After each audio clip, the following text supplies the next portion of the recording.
যাই হোক, মুফাসসিরিনদের মত হচ্ছে হযরত ইব্রাহিম আলাইহিস সালামকে এত সম্মান দেওয়ার কারণটা কি, যে যত নবী এসেছিলেন সব থেকে বেশি ইব্রাহিম আলাইহিস সালামকে পরীক্ষা করা হয়েছিল।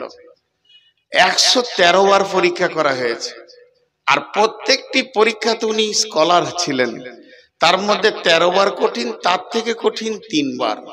সেই 3 বারের ভিতরে একটা বার হচ্ছে ছেলের গলাতে, বাচ্চার গলাতে ছুরি দেওয়া।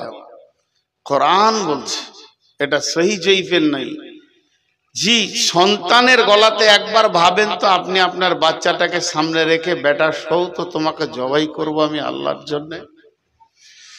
এই পরীক্ষাগুলো তিনার উপরে হয়েছিল, এই জন্য এই সম্মান।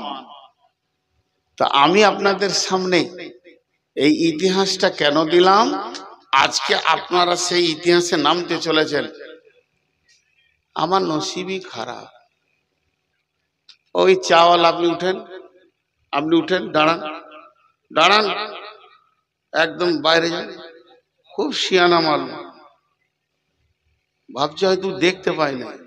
আমার কাজই ওই সোজা লালগোলা স্টেশন, নাহলে বহরমপুর।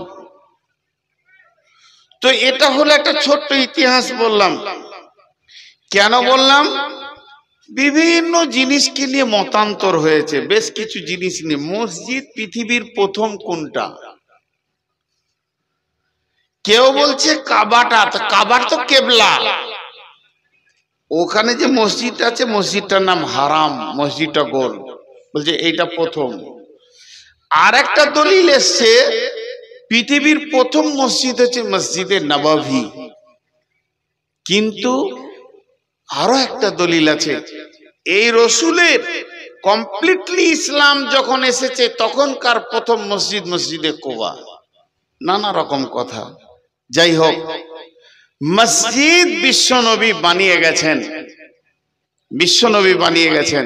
আল্লাহ বলছেন বিসমিল্লাহির রহমানির রহিম, ইন্নামা ইয়ামুরু মাসাজিদাল্লাহি মান আমানা বিল্লাহি ওয়াল ইয়াউমিল আখিরি ওয়া আকামাস সালাতা ওয়া আতাজ যাকাতা ওয়া লাম ইয়াখশা ইল্লাল্লাহ ফাআসা উলাইকা আইয়াকুনু মিনাল মুহতাদিন।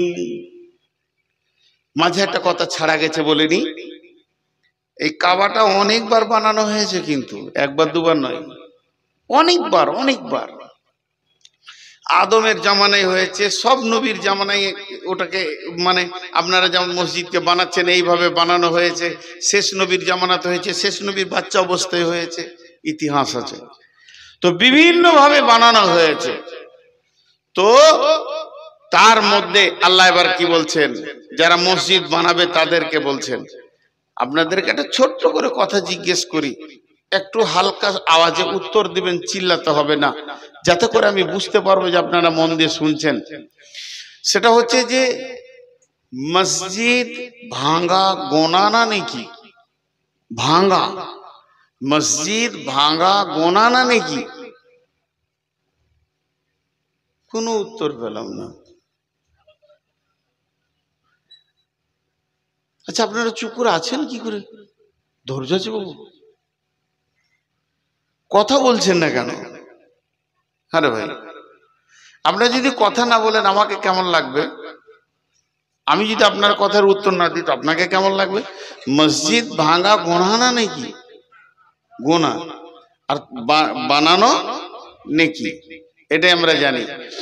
তামির, ইন্নামা ইয়ামুরু, ইয়ামুরু শব্দের অর্থ হলো মসজিদের কল্যাণকর হবে ওরা, কল্যাণকর, ভালাই করবে, দেখভাল করবে, বানাবে শব্দ লয়।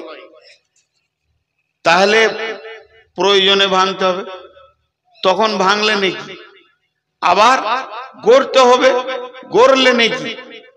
এখন এই মসজিদটা ভাঙতে হবে, অর্ডার হয়েছে, টাকা পয়সা হয়ে গেছে, মাল এসে গেছে। জি, আমাদের এলাকায় আমি যে মসজিদ করলাম তো দুইটা মসজিদ, তিনটা মসজিদ ভেঙেই বানানো হলো। একটা জিসিবি কে বললাম যে ভাই মসজিদটা কালকে ভেঙে দাও, বলছে ওই কাজ কি আমি করি, ওকার কি বুঝায়। অনেকবার বললাম তুমি যা নেবে নেবে, খালি ভেঙে ট্রাক্টরে তুলে দাও। না হুজুর আপনি যা বলবেন সব করব, কিন্তু এই কাজ করতে পারবো না। ওর ধারণাটাই খারাপ। মসজিদ ভাঙলে নাকি এখন যদি মসজিদটা ভাঙতে হয় লিভার খরচা হবে 20,000 টাকা, কিন্তু যুবকরা বলছে না আমরা ভেঙে নিব, কাউকে দিব না। এবার যদি ধীরে ধীরে ভাঙেন তো অনেক মাল পেয়ে যাবেন, খবরদার জিসিবি দিয়ে ভাঙবেন না, ধীরে ধীরে ভাঙবেন তো ইট অনেক পেয়ে যাবেন, অনেক মেটেরিয়ালস পেয়ে যাবেন। তো এবার কোন মসজিদ ভাঙলে নাকি ভাঙা হয়ে গেছে, এরপরে করলে নাকি তখন আবার ভাঙলে গোনা, আবার এখন না ভাঙলে গোনা। ভাইরা আবার না ভাঙলে গোনা এটা নয়, না ভাঙলে আপনি নেকিতে শরীক হতে পারলেন না। আল্লাহ তাবারাক ওয়া তাআলা ভাষাটা ব্যাপক শব্দে বলেছেন, অনেক একটা শব্দে ব্যাপক অর্থ রয়েছে। ইন্নামা ইয়ামুরু মাসাজিদাল্লাহি, নিশ্চয়ই ওই লোকেরা আল্লাহর মসজিদের দেখভাল করবে, তারা দায়িত্ব নেবে, তাদের উপরে দায়িত্ব থাকবে, তারা মসজিদের চিন্তা চেতনায় মগ্ন থাকবে, মসজিদকে ভালোবাসবে।